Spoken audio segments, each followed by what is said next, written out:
Tonight we hear from former Secretary of State Diana Duran for the first time since her release from jail last month. She spoke at a public event as part of the community service she's now required to do after she was caught spending campaign money at New Mexico casinos.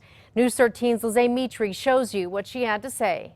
Jessica Dean, she was scheduled to talk tonight about how her actions have impacted her family for a nonprofit that supports families of prisoners. But for a while, the organizer and the audience wasn't sure if Diana Duran would be showing up at all. There you go.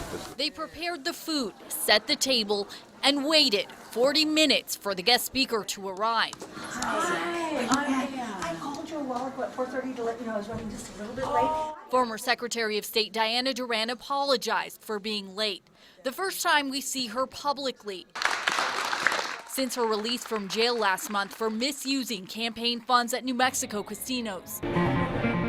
It's been maybe 6 months now since I have been living with a situation, as many of you are aware. Duran drove to Albuquerque from Tularosa to speak to Wings for Life, a nonprofit that helps families of prisoners. Many of you probably have shared similar situations as mine, and it's been, I'm going to say it's been a difficult it's been a difficult journey, not just for myself, but especially for my family. The talk is part of Duran's sentence. Some days are more difficult than other days.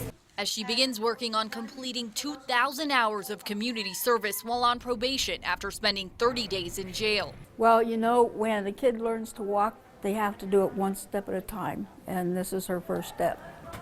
Duran didn't mention gambling or addiction tonight, but she did mention the cameras at the event.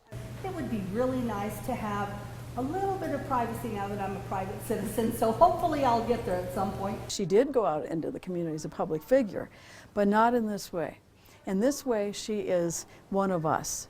She is a woman that needs care, needs love, needs her family.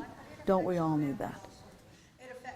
After her speech, we asked Duran if she would talk with us. She didn't want to. Dean, back to you. Okay, Lizzie, thank you. Now, Duran, as you may remember, took a plea deal accepting a sentence that also requires her to pay about $28,000 in restitution and fines and seek counseling for her gambling addiction.